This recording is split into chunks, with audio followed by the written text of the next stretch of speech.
Selamat pagi, salam sejahtera bagi Bapak, Ibu, Saudara, jemaat yang dikasihi Tuhan.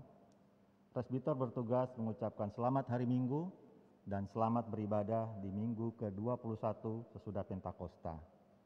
Kiranya ibadah yang kita lakukan saat ini berkenan di hadapan Tuhan.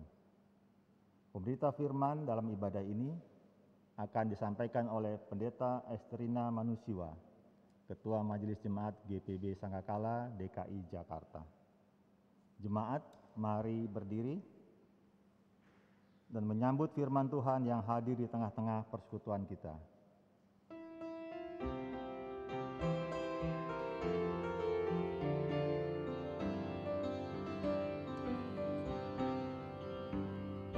Marilah bernyanyi puji Tuhan, bunyikan seruling dan sandal.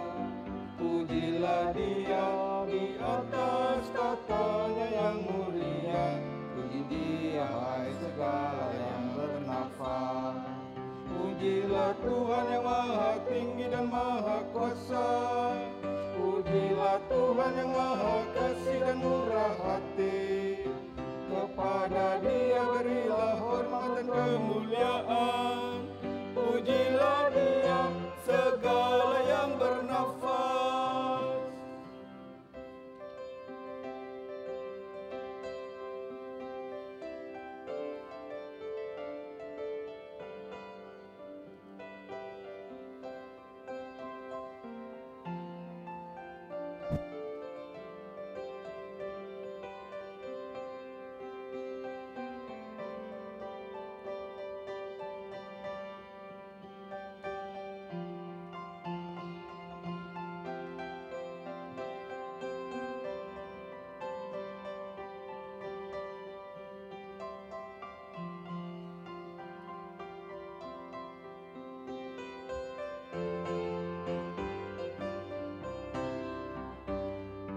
Dari timur maupun dari barat, di selatan maupun di utara, mari semua bersatu memuji nama Tuhan. Puji Dia hai segala yang bernafas.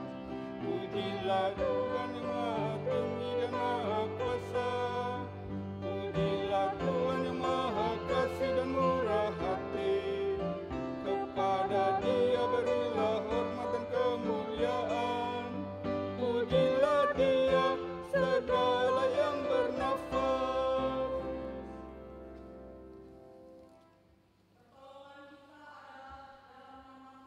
Yang menjadikan langit dan bumi.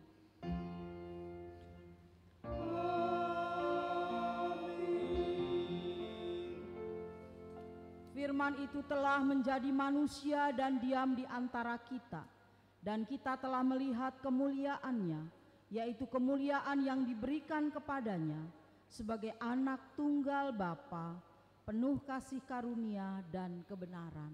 Yohanes 1 ayat 14. Kasih karunia, rahmat dan damai sejahtera dari Allah Bapa dan Kristus Yesus Tuhan kita menyertai engkau Dan menyertaimu juga.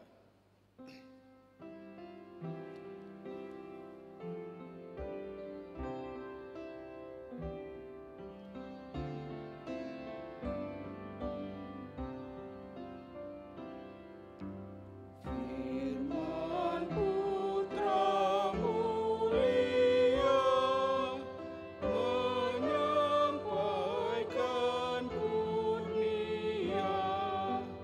Oleh darah yang kudus, dosa kita ditebus. Silakan duduk. Dengan rasa sesal dan malu dan dengan kerendahan hati, marilah mengaku akan dosa-dosa kita. Kita mengambil waktu sejenak untuk pengakuan doa dosa secara pribadi.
Ya Allah, kami menyadari dan mengaku bahwa sungguh dosa dan pemberontakan kami banyak di hadapan-Mu, dan dosa kami bersaksi melawan kami. Sungguh kami menyadari pemberontakan kami dan mengenal segala kejahatan kami. Kami telah memberontak dan mungkir terhadap Tuhan, berbalik dari mengikuti Allah kami. Kami merancangkan berbagai pemerasan dan penyelewengan. Hati kami mengandung dusta dan melahirkannya dalam kata-kata. Karena itu kami mohon kepadamu, ya Bapa, ampunilah segala dosa dan pemberontakan kami. Barulah kami supaya kami layak menjadi anak-anak-Mu. Demikian pengakuan umat-Mu, dengarlah ya Tuhan.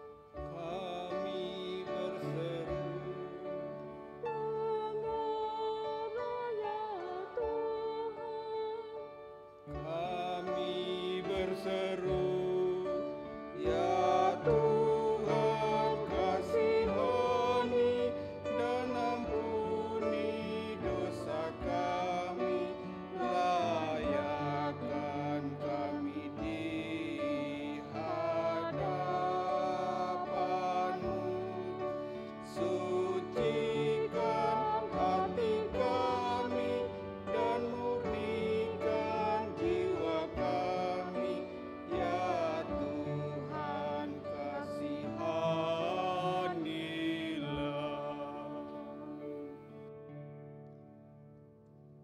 Kepada setiap orang yang telah mengaku dosa dan bertobat, disampaikan berita anugerah pengampunan menurut Mazmur 103 ayat 8 sampai 13. Mazmur 103 ayat 8 sampai 13 yang menyatakan, Tuhan adalah penyayang dan pengasih, panjang sabar dan berlimpah kasih setia. Tidak selalu ia menuntut dan tidak untuk selama-lamanya ia mendendam. Tidak dilakukannya kepada kita setimpal dengan dosa kita, dan tidak dibalasnya kepada kita setimpal dengan kesalahan kita.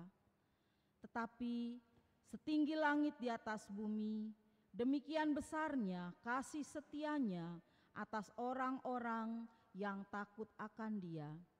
Sejauh timur dari barat, demikian dijauhkannya daripada kita pelanggaran kita. Seperti Bapa sayang kepada anak-anaknya, demikian Tuhan sayang kepada orang-orang yang takut akan Dia. Berdasarkan firman Tuhan ini, sebagai pelayan Yesus Kristus, kami memberitakan bahwa pengampunan dosa telah berlaku dalam nama Bapa, Anak, dan Roh Kudus. Syukur kepada Tuhan. Amin.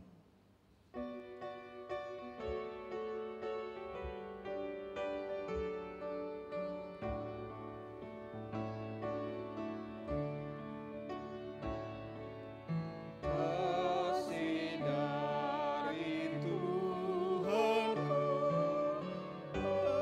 membuatku bertelut. Ku rindukan kasih-Nya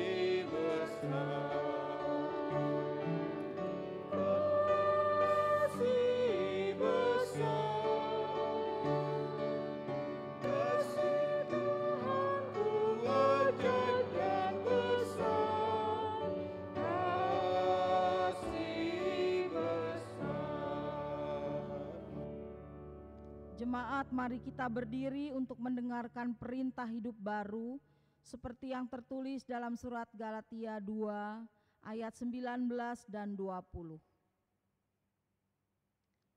Firman Tuhan menyatakan, "Sebab aku telah mati oleh hukum Taurat untuk hukum Taurat, supaya aku hidup untuk Allah. Aku telah disalibkan dengan Kristus. Namun aku hidup, tetapi bukan lagi aku sendiri yang hidup, melainkan Kristus yang hidup di dalam aku. Dan hidupku yang kuhidupi sekarang di dalam daging adalah hidup oleh iman dalam Anak Allah yang telah mengasihi aku dan menyerahkan dirinya untuk aku." Roh Kudus menolong kita untuk mewujudkan kemuliaan Allah dalam seluruh hidup dan kesaksian kita di dunia.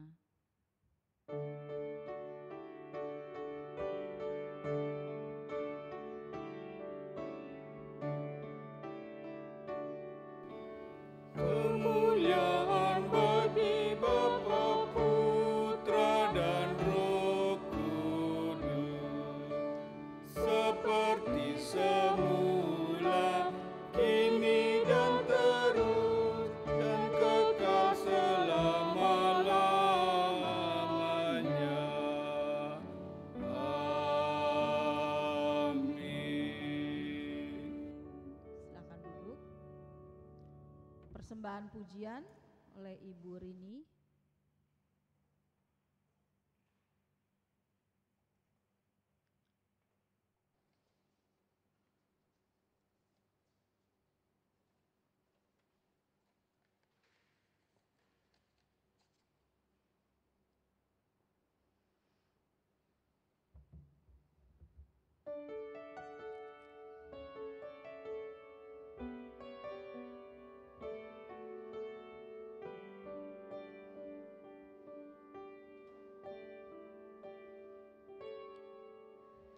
Kau Tuhan yang pasti mendengarkanku, yang terus berdoa tiada jemu.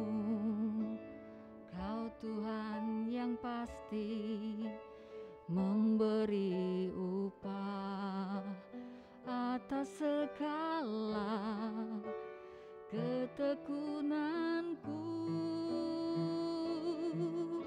Segala yang kulakukan dengan imanku yang pantang menyerah, aku percaya Tuhan pasti mengadakan mujizat baru yang tiada habisnya.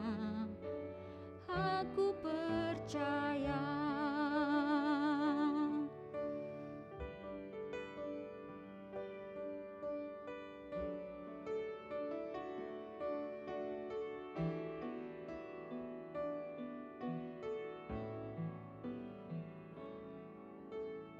Kau Tuhan yang pasti mendengarkanku, yang terus berdoa tiada jemu. Kau Tuhan yang pasti memberi upah atas segala ketekunanku.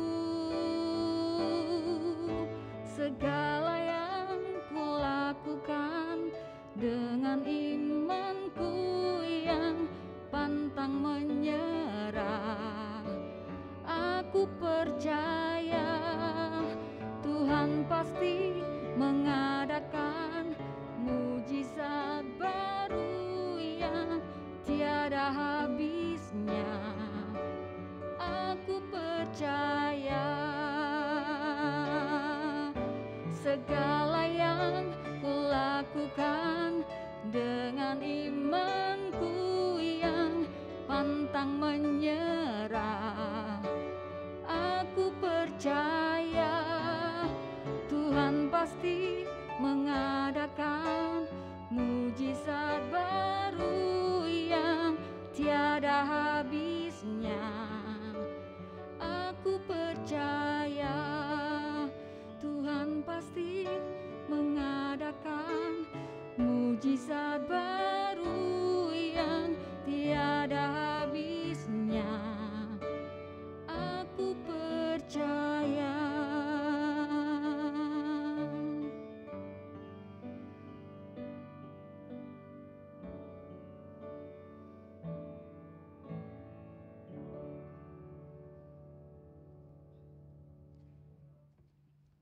Mari kita berdoa sebelum kita mendengarkan firman Tuhan.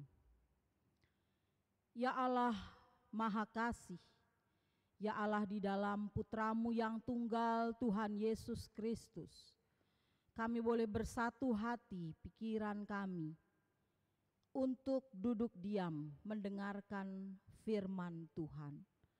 Oleh karena itu karuniakanlah kepada kami kuasa Roh Kudus-Mu yang dapat memimpin kami untuk mendalami segala kebenaran dan kekayaan firman-Mu, serta ajarlah kami untuk kami dapat melakukan firman Tuhan itu dalam hidup beriman kami.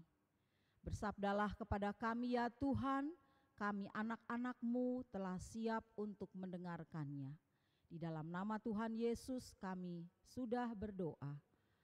Amin. Jemaat, mari kita berdiri untuk mendengarkan firman Tuhan. Haleluya.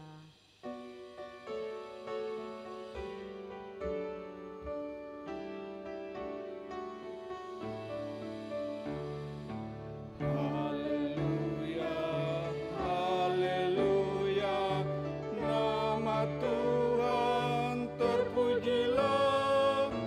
Haleluya, haleluya, nama Tuhan terpujilah. Bacaan Alkitab hari ini dari Ibrani 11 ayat 1 sampai 7. Ibrani 11 ayat 1 sampai 7 yang menyatakan, iman adalah dasar dari segala sesuatu yang kita harapkan dan bukti dari segala sesuatu yang tidak kita lihat. Sebab oleh imanlah telah diberikan kesaksian kepada nenek moyang kita. Karena iman kita mengerti bahwa alam semesta telah dijadikan oleh firman Allah, sehingga apa yang kita lihat telah terjadi dari apa yang tidak dapat kita lihat. Karena iman, Habel telah mempersembahkan kepada Allah korban yang lebih baik daripada korban Kain. Dengan jalan itu ia memperoleh kesaksian kepadanya bahwa ia benar, karena Allah berkenan akan persembahannya itu, dan karena iman ia masih berbicara sesudah ia mati. Karena iman Henok terangkat, supaya ia tidak mengalami kematian dan ia tidak ditemukan, karena Allah telah mengangkatnya. Sebab sebelum ia terangkat, ia memperoleh kesaksian bahwa ia berkenan kepada Allah. Tetapi tanpa iman tidak mungkin orang berkenan kepada Allah. Sebab barang siapa berpaling kepada Allah, ia harus percaya bahwa Allah ada, dan bahwa Allah memberi upah kepada orang yang sungguh-sungguh mencari Dia.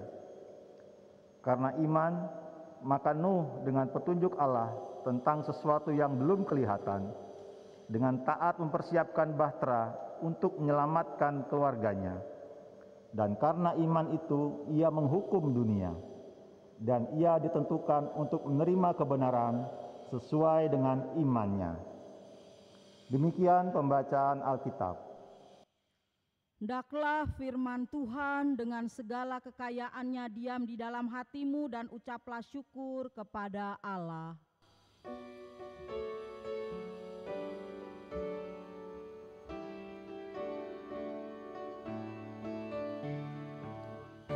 Kepadamu puji-pujian, madat syukur dan kemuliaan, Bapa, Putra dan Roh Kudus, sampai kekal.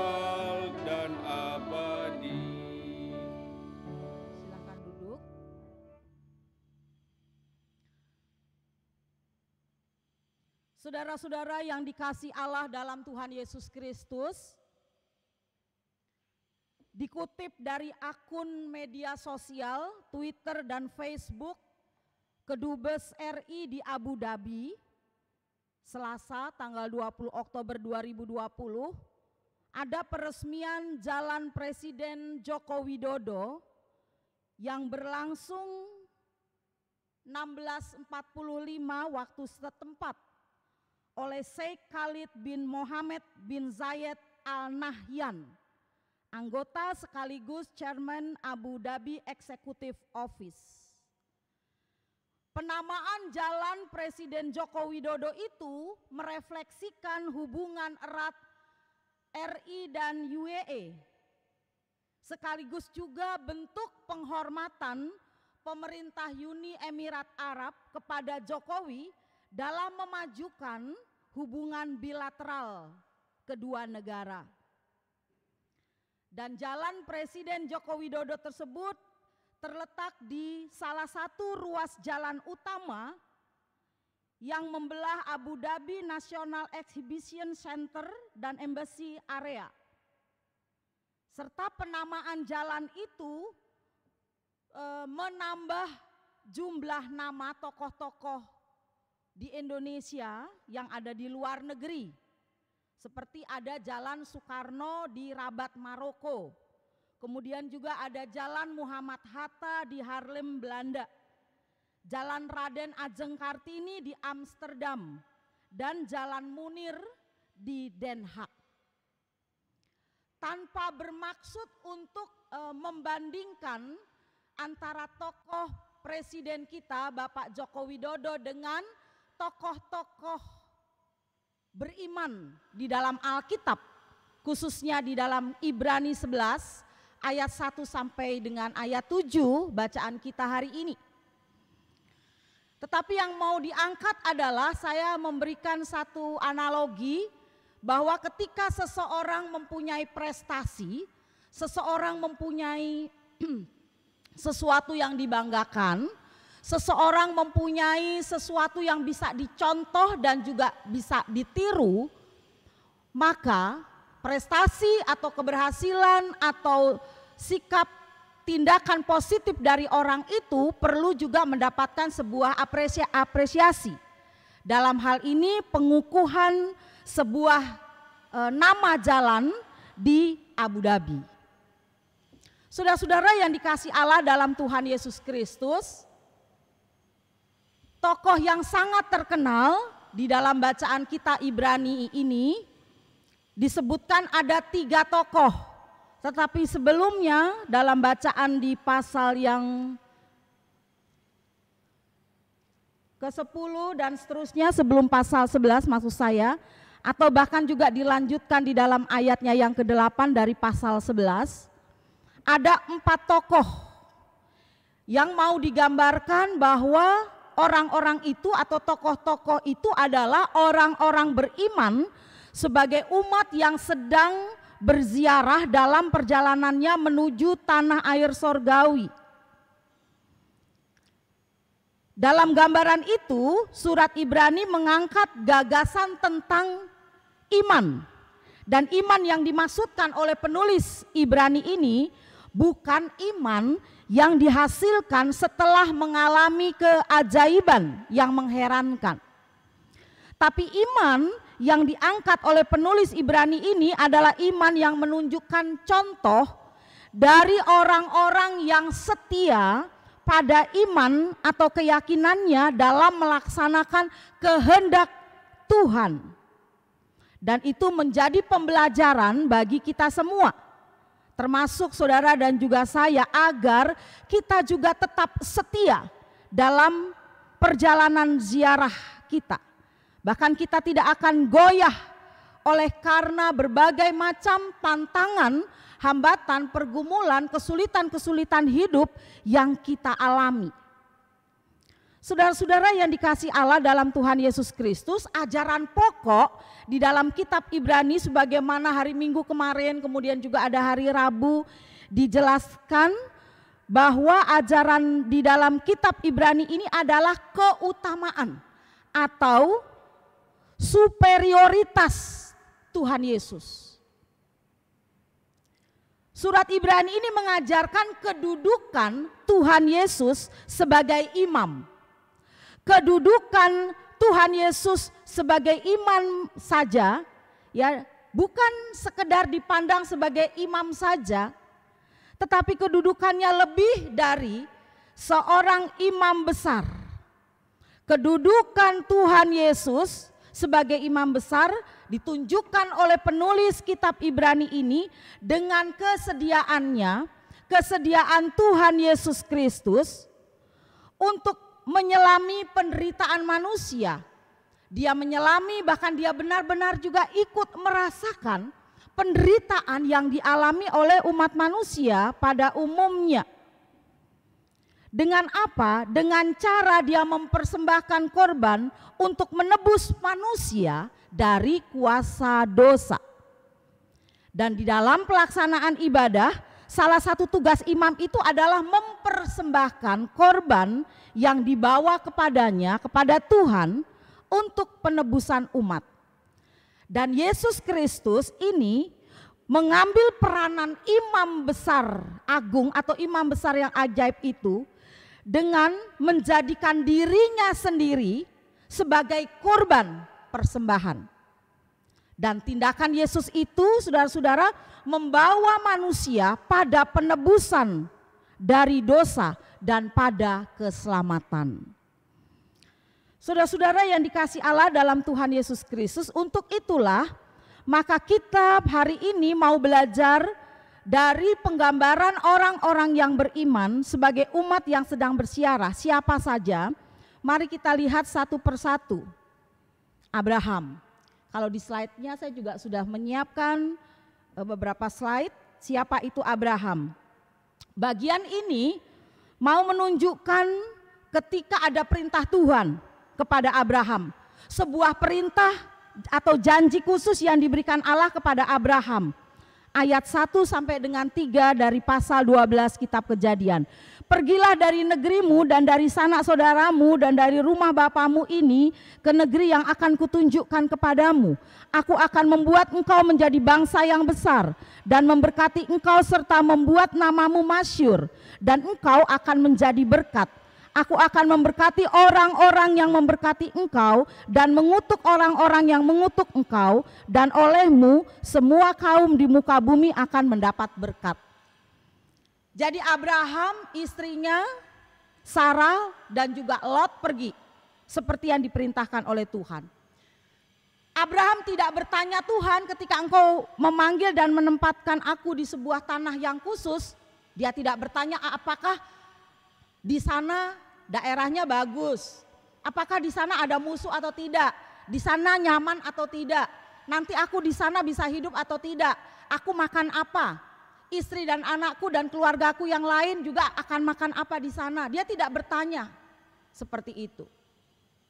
Tetapi ketika Tuhan menyuruh dia untuk pergi, untuk meninggalkan negeri dan juga saudara-saudaranya, dia pergi ke tanah perjanjian, tanah Kanaan, dan semua itu sudah disediakan oleh Tuhan.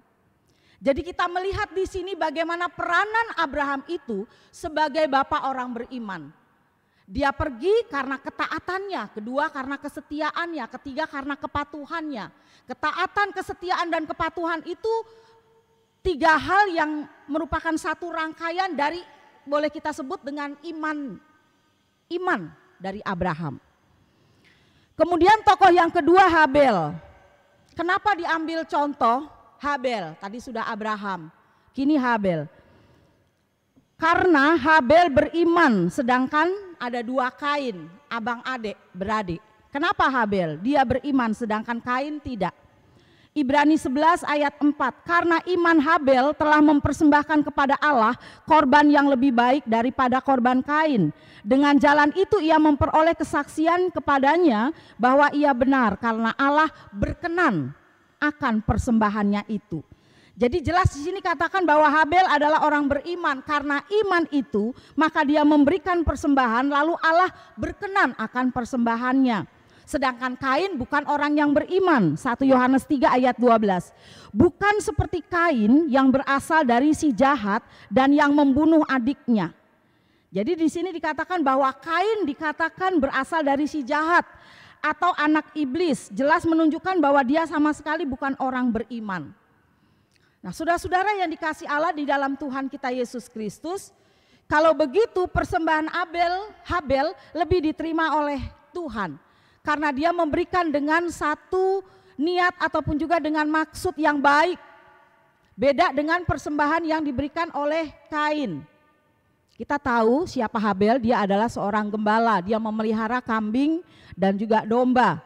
Tapi pada satu kesempatan Habel ini dia memberikan persembahannya kepada Tuhan. Habel memilih kambing dombanya yang sulung, kambing domba yang lahir dari lahir pertama. Dan dia memberikan hasil pertama itu dari apa? Dari lemaknya, ya, yang berlemak, yang terbaik. Jadi maksudnya yang terbaik itulah yang menurut Habel itu punya Tuhan. Dan dia berikan kepada Tuhan. Intinya dia memberikan yang terbaik untuk Tuhan. Kemudian yang ketiga kita belajar juga selain tadi ada Abraham, Habel, kemudian di sini ada Henok. Dikatakan di dalam Alkitab bahwa Henok bergaul karib dengan Tuhan sangat lama. Kejadian 5 ayat 22. Berapa lamanya? 300 tahun. Dan hal ini dibuktikan di dalam Alkitab. Bahwa Henok juga percaya bahwa Allah memberikan upah jasmani maupun upah kekal kepada orang-orang yang sungguh-sungguh mau mencari Dia. Kata bergaul, saudara-saudara, dalam kamus bahasa Indonesia artinya berteman dan bersahabat. Sedangkan kata karib artinya dekat sekali atau bisa juga berarti rapat dan erat sekali. Misalnya dalam hubungan satu family, satu keluarga.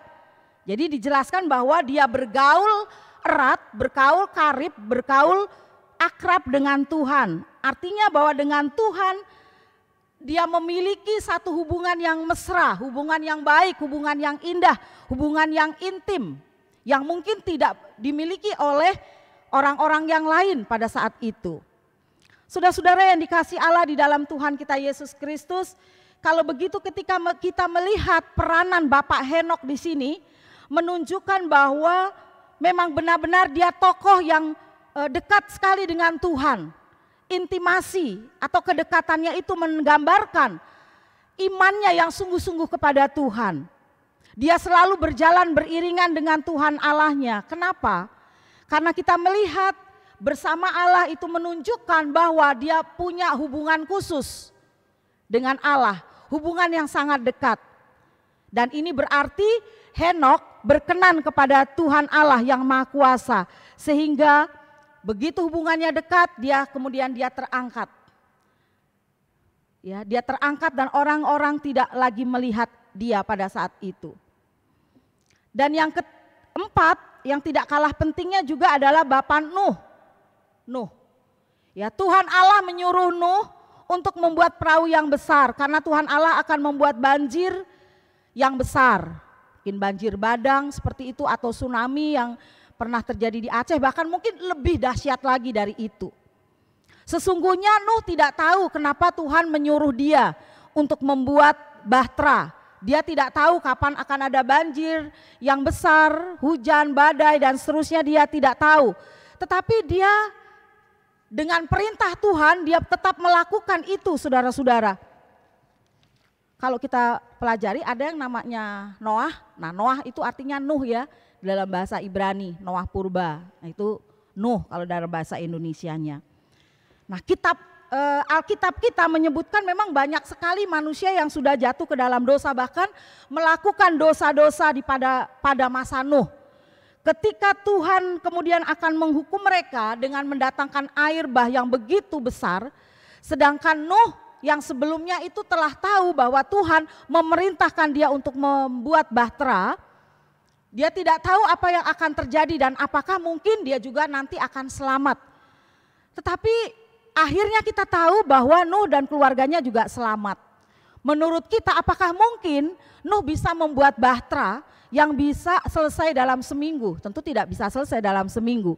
Bahkan waktu Nuh menerima perintah untuk membangun Bahtera itu usianya 500 tahun. Ada yang bilang 500 tahun udah tua banget. Untuk ukuran kita di Indonesia umur 70, 80 itu sudah cukup tua ya, udah di atas lansia. Lansia kan batasannya 60 tahun ke atas. Mungkin dari daya energi, kekuatan sudah melemah, tapi ini kok 500 tahun. Bisa saja Bapak Ibu Saudara, Tuhan memberikan kekuatan buat Nuh karena Tuhan memberikan perintah. Ketika Tuhan memberikan perintah, Tuhan sudah melengkapi segala sesuatunya termasuk kekuatan. Bahkan Nuh pada saat itu juga punya 3 anak. Mungkin saja juga Nuh dibantu oleh anak-anaknya ketika usia 500 tahun. Saudara-saudara yang dikasih Allah di dalam Tuhan Yesus Kristus, jadi boleh kita simpulkan bahwa di tengah-tengah usia Nuh, bahkan di tengah juga hidup bersama dengan anak-anaknya, Tuhan sudah mempersiapkan segala sesuatu bagi Nuh. Meskipun segala sesuatu yang diperintahkan oleh Tuhan bagi Nuh itu tidak masuk akal. Tetapi apa yang dilakukan oleh Nuh akhirnya terbukti bahwa Tuhan menyelamatkan Nuh dan juga anggota keluarganya beserta semua yang ada di dalam Bahtera itu. Saudara-saudara yang dikasih Allah di dalam Tuhan kita Yesus Kristus. Lalu kalau boleh kita pikirkan di sini, pembelajarannya apa buat kita? Bahwa secara khusus semua mau bilang kepada kita bahwa persembahan yang diterima oleh Tuhan adalah melalui orang-orang yang juga berkenan kepada Tuhan. Seperti Habel, ketika dia bukan orang yang berkenan kepada Tuhan, Tuhan tidak akan menerima persembahannya. Tetapi ketika orang itu berkenan kepada Tuhan, maka otomatis Tuhan juga akan menerimanya. Jadi bukan berarti lewat persembahan itu yang diterima oleh Tuhan, tetapi Tuhan melihat orang yang memberikannya. Apakah dengan ketulusan, apakah dengan yang berkenan kepada Tuhan, atau apakah dengan sesuatu yang baik pada Tuhan. Nah saudara-saudara yang dikasih Allah di dalam Tuhan kita Yesus Kristus, Alkitab kita mengajar kita secara bersama-sama bagaimana melihat kehidupan kita masing-masing. Sesungguhnya bagaimana hidup kita bisa berkenan di hadapan Tuhan. Tentu yang pertama seperti juga Henokh, kita membangun intimasi. Kita membangun keintiman hidup kita dengan Tuhan. Seperti Mazmur 119 ayat 164 mengatakan, 7 kali dalam sehari aku memuji-muji Engkau karena hukum-hukum-Mu yang adil. Artinya apa? 7 kali dalam satu hari memuji-muji nama Tuhan. Bayangkan saudara-saudara, satu hari kita bisa memuji-muji nama Tuhan 7 kali, itu sudah luar biasa. 1 atau 2 kali saja is okay. Ya kalau seperti hari Minggu ini kita menyanyi puji buat Tuhan, tapi secara pribadi bisakah kita 7 kali kita bernyanyi memuji-muji nama Tuhan, mengagungkan kuasa nama Tuhan, karena hukum Tuhan, karena keperkasaan Tuhan, karena kebaikan Tuhan dalam hidup kita. Kita bernyanyi mungkin saja ya tatkala kita sedang lemah, tatkala kita sedang banyak pergumulan, kita itu nyanyi. Kita nyanyi lagu-lagu yang melankolis, kita nyanyi lagu-lagu yang baper gitu ya. Kayaknya ketika kita mendengar dan menyanyikan lagu-lagu yang baper itu kayaknya enak sekali. Tetapi apakah ketika kita tidak sedang dalam kekecewaan, ketika kita sedang tidak dalam kedukaan, ketika kita sedang tidak dalam kesulitan, bisakah kita setiap hari memuji-muji nama Tuhan? Artinya tidak dengan alasan apapun kita mengagungkan nama Tuhan. Raja Daud melakukan itu. Dia punya hubungan yang intim dengan Tuhan. Dan Mazmur mengatakan bahwa 7 kali dalam sehari Daud memuji-muji nama Tuhan. Dan ini menjelaskan bahwa Daud memiliki hubungan yang khusus dengan Tuhan. Sama tadi seperti Henokh. Saudara-saudara, kemudian yang kedua, selain kita juga punya hubungan yang intim dengan Tuhan, hidup yang berkenan kepada Tuhan itu yang bagaimana sih? Yaitu kita hidup yang mau percaya, berserah dan hanya bersandar kepada Tuhan. Setiap manusia siapapun punya masalah. Daud adalah seorang pribadi yang berkenan kepada Tuhan. Sekalipun masalah yang dihadapinya besar, tapi satu hal dia selalu mengandalkan Tuhan. Dan masalah besar sekalipun, ketika saudara dan juga saya bersama-sama dengan Tuhan, maka selalu akan ada jalan keluar. Dan ada kemenangan yang kita akan raih. Tuhan hanya mau kita bersabar, Tuhan hanya mau kita hanya percaya kepada Tuhan. Dan juga mengandalkan Tuhan, bukan mengandalkan orang lain. Sebab ketika kita mengandalkan orang lain, banyaklah kecewaan, ketidakpuasan di dalam diri kita. Tetapi ketika hidup kita hanya bersandar, bergantung dan mengandalkan Tuhan, maka saya yakin dan percaya kemenangan, sukacita dan segala sesuatunya yang baik itu akan kita alami dan akan kita raih. Kemudian yang ketiga, hidup yang berkenan kepada Tuhan seperti apa? Yaitu hidup di dalam kerendahan hati. Ketika kita hidup dalam kerendahan hati, itu berarti kita mau meninggalkan ketinggian hati kita, kecongkakan kita, kesombongan kita. Kita tahu bagaimana ketika Daud bersalah dan ketika dia ditegur oleh Nabi Nathan. Karena kesalahan yang dia buat dengan istri Panglima Uria yaitu Batseba, Daud mengakui dan kemudian dia juga minta ampun dan bertobat. Kesombongan dan kecongkakan dia tinggalkan. Kesombongan dan kecongkakan yang dibenci oleh Tuhan pada saat itu dia tinggalkan. Dan dia mau menerima kritikan, nasihat dari Nabi Nathan. Artinya apa? Dengan kerendahan hatinya juga dia mau ditegur, dia mau dinasihati, dia mau diingatkan. Kemudian yang keempat, bagaimana kita percaya kepada Tuhan dengan sungguh-sungguh. Kalau kita baca dalam Ibrani pasalnya yang ke-12. Kita lihat Ibrani 12.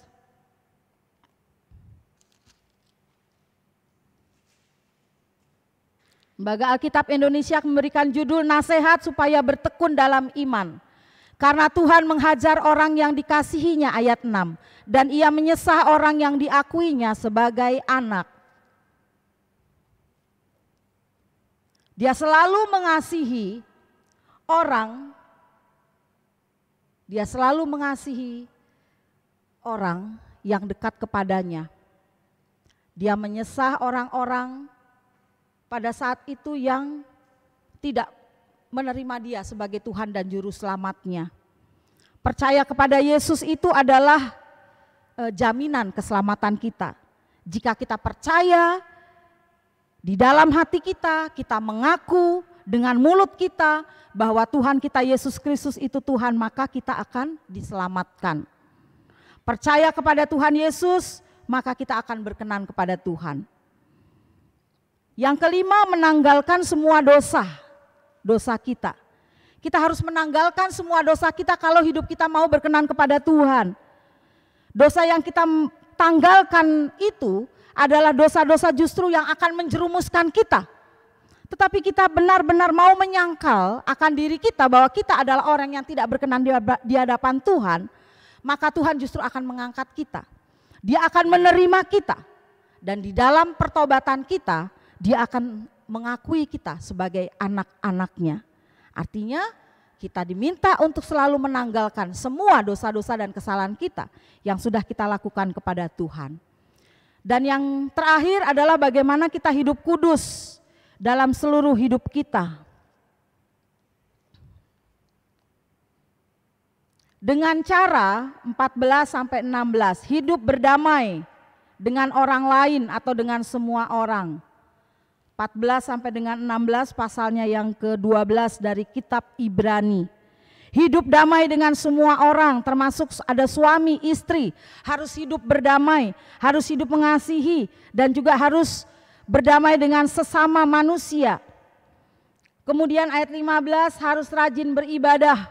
Jagalah supaya jangan ada seorang pun menjauhkan diri dari kasih karunia Allah, agar jangan tumbuh akar yang pahit, yang menimbulkan kerusuhan, dan yang mencemarkan banyak orang. Kemudian ayat yang ke-16 juga harus menghindari dari hidup percabulan. Janganlah ada orang yang menjadi cabul atau yang mempunyai nafsu yang rendah seperti Esau, yang menjual hak kesulungannya untuk sepiring makanan. Ciri-ciri hidup kudus itu seperti yang disampaikan ayat 14 sampai 16. Hidup berdamai dengan semua orang, termasuk suami, istri, anak-anak dan sesamanya, rajin beribadah, jangan menjauhkan diri dari kasih karunia Allah, lalu kemudian berhenti dan menghindari hidup bercabul, bersundal, bersinah dan lain sebagainya. Hanya dengan cara seperti ini maka hidup kita akan bisa berkenan kepada Tuhan. Sebagaimana judul dari Sabda Gunadarma bacaan kita, khotbah yang diangkat dari pasal 11 ayat 1 sampai dengan 7 kitab Ibrani. Hidup yang berkenan kepada Tuhan. Keempat tokoh, Abraham, kemudian Habel, Henok maupun juga Nuh adalah gambaran tokoh-tokoh yang perlu kita teladani, yang patut kita teladani. Bahwa hidup mereka senantiasa berkenan di hadapan Tuhan. Sehingga apapun yang mereka kerjakan, persembahan Habel diterima oleh Tuhan. Bahkan juga dengan iman percayanya Abraham pergi ke tanah yang dijanjikan. Dengan iman percayanya Nuh juga bisa membuat bahtera. Dan bahkan juga ketika Habel mempersembahkan persembahan yang terbaik untuk Tuhan, Tuhan juga menerimanya karena pribadinya juga baik. Oleh sebab itu Bapak Ibu Saudara yang dikasih Allah dalam Tuhan, mari hidup kita berkenan kepada Tuhan. Dan mari kita senantiasa beriman kepada Tuhan. Beriman itu berarti kita mempercayakan diri hidup kita kepada Tuhan. Bukan sekedar iman yang kita ucapkan, misalnya pengakuan iman rasul di hari Minggu. Bukan sekedar kita mengucapkan itu, tetapi beriman itu juga sekaligus kita mau mempercayakan hidup atau diri kita sepenuhnya kepada Tuhan. Tuhan yang punya kendali hidup kita. Tuhan yang punya semua rencana kehidupan kita ke depan. Kita hanya diminta untuk beriman saja dan menyerahkan seluruh kehidupan dan kehidupan pribadi kita kepadanya. Masa pandemi COVID ini juga mengajak kita untuk beriman dan menyerahkan seluruh hidup kita kepada Tuhan. Kalau saya bilang 2021 selesai pandemik, berakhir, saya mengimani itu. Terlepas ada orang yang bilang, oh enggak 5 tahun lagi gitu. Terserah orang mau bilang 5 tahun lagi, masih lama 3 tahun atau 2 tahun. Tapi kalau misalnya saya mengimani 2021 COVID selesai, itu bisa terjadi. Tapi kalaupun ya, kita sudah mengimani, kita sudah berserah, kita udah nyerahin semuanya kepada Tuhan. Yang penting saya kan sudah mengimani itu. Tapi mungkin Tuhan berkata lain, belum 2021 belum selesai. Kita masih pakai masker, kita masih pakai sarung tangan, masih pakai face shield, ibadah juga masih dibatasi, kita belum bisa beribadah secara normal, sekolah, kerja juga belum normal seperti sebelum masa pandemik.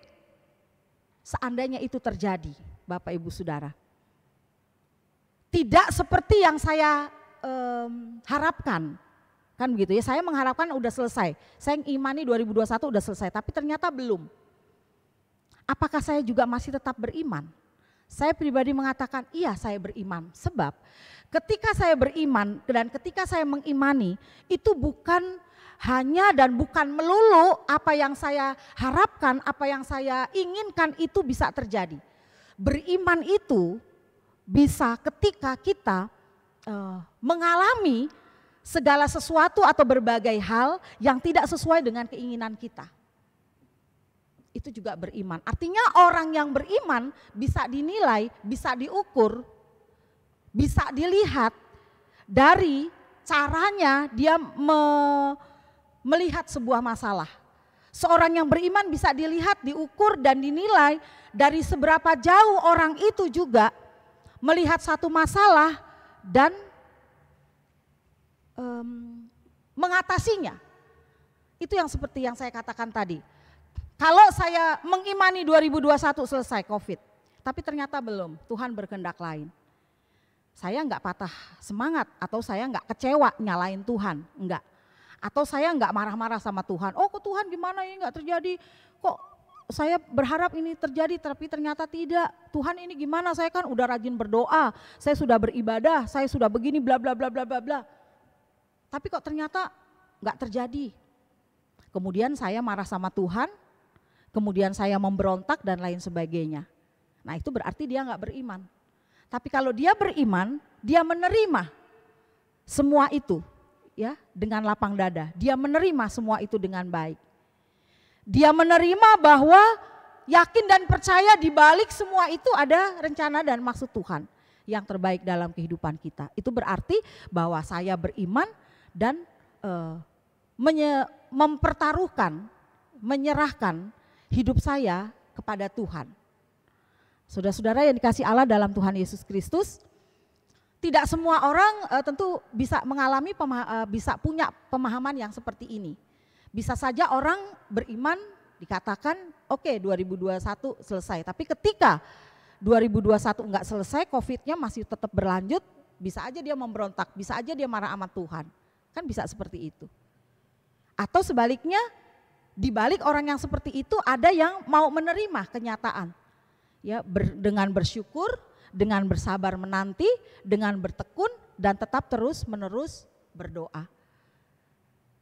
Jadi ketika Ibrani mau mengingatkan kita dan ambillah contoh keempat tokoh itu, maka mari kita berefleksi terhadap hidup kita, terhadap diri kita, bahkan terhadap situasi yang kita hadapi saat ini. Kita diminta hanya untuk satu, beriman dan menyerahkan ya seluruh iman yang sudah kita percayai dan miliki itu hanya kepada Tuhan. Soal nanti hasilnya kembali kita serahkan kepada Tuhan. Tapi ketika kita sudah menerima hasil itu baik atau buruk, kita tetap mengimaninya bahwa apapun yang diberikan oleh Tuhan itu baik adanya. Dan di balik setiap masalah, di setiap peristiwa ada hikmah atau pelajaran yang indah buat kita. Selamat beriman, Tuhan Yesus memberkati kita. Amin. Kita masuk dalam saat teduh sejenak. Selesai.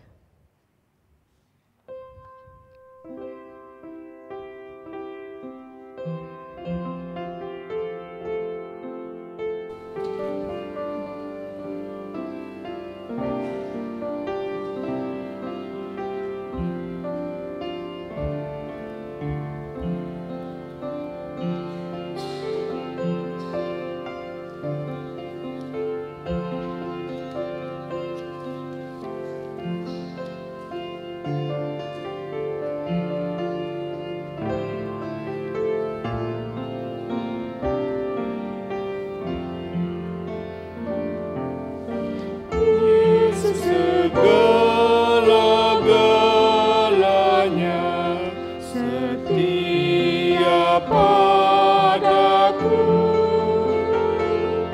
takkan ku menyangkalnya, teman setiaku.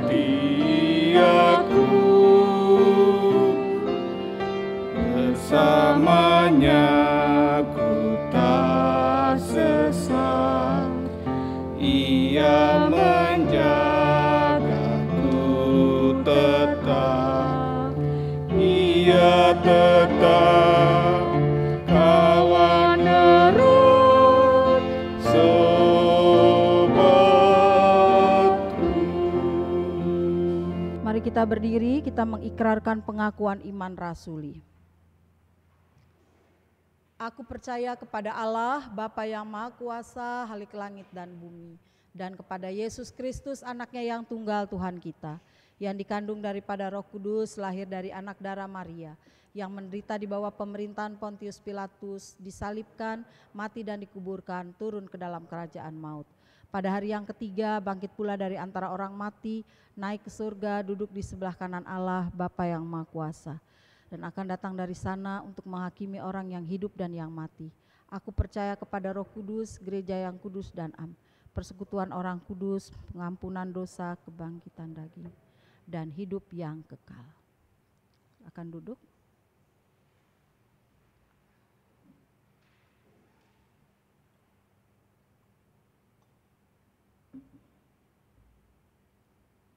Mari kita menaikkan doa syafaat.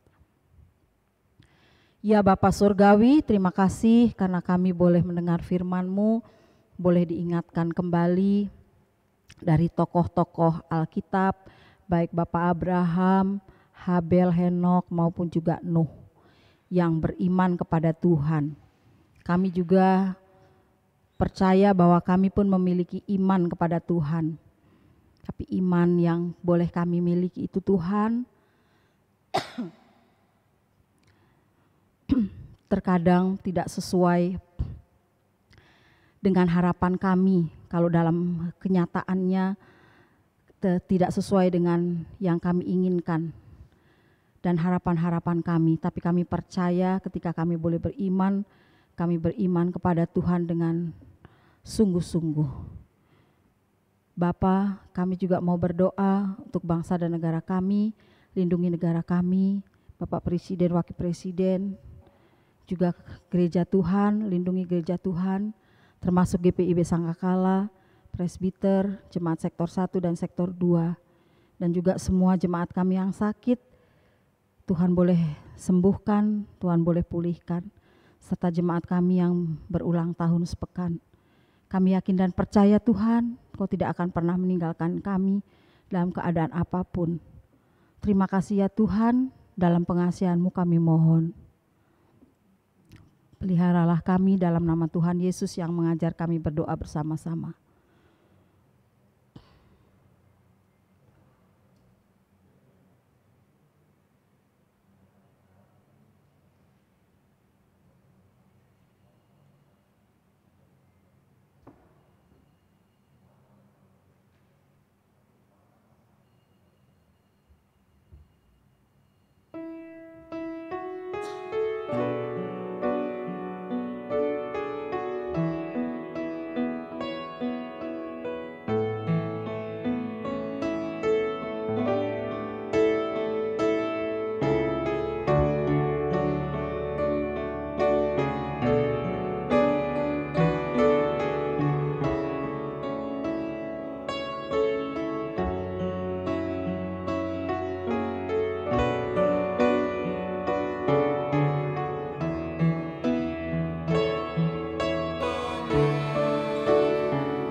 Jemaat, marilah kita mengucap syukur kepada Tuhan dengan memberi persembahan kepadanya.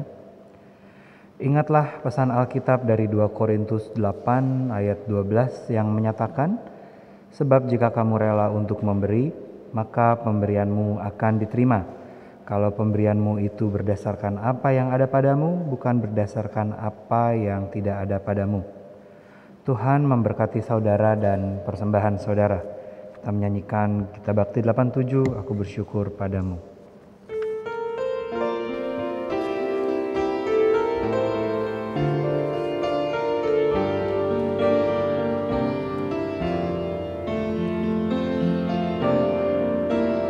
Aku bersyukur padamu Tuhan atas karunia dan kasih-Mu. Seluruh jiwa, tubuh dan roh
besarlah kuasa-Mu. Terimalah Tuhan ungkapan syukur yang kami bawa kepadamu. Jemaat diundang untuk berdiri, kita akan mendoakan persembahan kita. Ya Tuhan, kasih-Mu setinggi langit dan setia-Mu sampai ke awan-awan. Seluruh hidup kami dipenuhi dengan kasih-Mu dan melimpah dengan berkat-Mu. Kepadamu kami serahkan persembahan ini sebagai tanda setia kami untuk selalu hidup di dalam kasih-Mu. Dalam nama Yesus, terimalah syukur kami. Ya Kristus Tuhan kami bersyukur dan memuji nama-Mu karena Engkau selalu setia dan mengasihi kami. Terimalah tanda kasih kami melalui persembahan ini, ya Tuhan, agar mengelola dan menggunakan sesuai kehendak-Mu dan untuk pekerjaan memuliakan nama-Mu. Amin. Jemaat dipersilahkan duduk.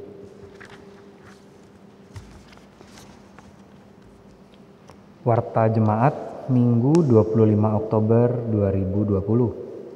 Majelis Jemaat menyampaikan ungkapan syukur kepada Tuhan atas kehadiran saudara-saudara dalam ibadah hari ini. Mohon perhatian warga jemaat untuk mendengarkan warta jemaat berikut. Pertama, ibadah keluarga. Ibadah keluarga diadakan secara virtual pada hari Rabu 28 Oktober 2020. Pelayan firman disampaikan oleh Diaken Wilhelmina S. Liman dan pelayan liturgi oleh keluarga Ibu Isayati Bambang. Yang kedua, ibadah pelkat online. Pelkat Gerakan Pemuda diadakan pada hari Jumat 23 Oktober 2020. Pukul 20 WIB, pelayan firman disampaikan oleh Diakon Flora V. Patinama dan pelayan liturgi oleh Anggia Dwina Isyana. Yang ketiga, sidang majelis jemaat Triwulan 2 periode Juli-September tahun anggaran 2020-2021 dan pengesahan revisi PKA tahun 2020-2021 diadakan pada hari Minggu 1 November 2020 pukul 11 waktu Indonesia Barat atau setelah ibadah. Bertempat di GPIB Sangkakala. Yang keempat, telah dimuliakan Bapa di sorga, Bapak Poltak Simanungkalit, ayah dari Bapak Sahat Simanungkalit, warga jemaat sektor 1 dalam usia 83 tahun pada hari Senin, 19 Oktober 2020 di Rumah Sakit Advent Medan.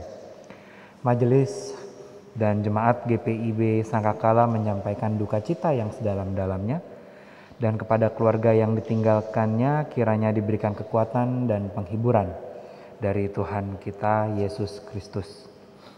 Yang kelima, diberitahukan kepada jemaat bahwa ibadah hari Minggu 1 November 2020 diadakan secara live streaming dengan kehadiran jemaat terbatas dan jemaat yang hadir telah didata oleh koordinator sektor masing-masing. Majelis dan jemaat GPIB Sangkakala juga mengucapkan selamat ulang tahun lahir dan perkawinan kepada jemaat yang berulang tahun pada tanggal 25 sampai 31 Oktober 2020. Tuhan kiranya melimpahkan berkat dan panjang umur kepada Bapak, Ibu, Saudara-saudari sekalian. Demikian warta jemaat minggu ini. Selamat hari Minggu, Tuhan Yesus memberkati.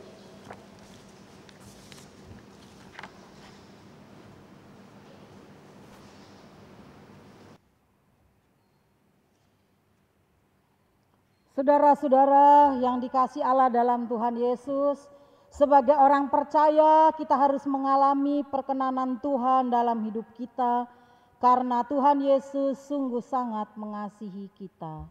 Mari kita berdiri, sungguh indah kabar mulia.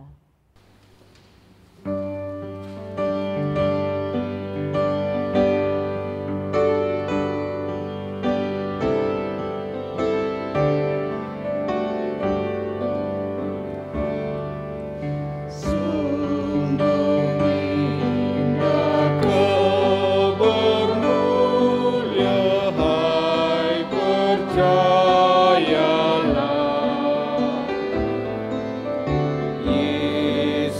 Yesus Kristus tak berubah selama-lamanya. Darahnya tetap menghapus dosa dan celah. Ia hibur yang berduka, puji namanya. Baik kemarin hari ini selama-lamanya. Yesus Kristus tak berubah, puji namanya. Puji namanya. Puji namanya. Yesus Kristus tak berubah, puji namanya. Arahkan hati dan pikiran kita kepada Tuhan serta terimalah berkat-Nya. Tuhan memberkati engkau dan melindungi engkau. Tuhan menyinari engkau dengan wajah-Nya dan memberi engkau kasih karunia. Tuhan menghadapkan wajah-Nya kepadamu dan memberi engkau damai sejahtera. Amin.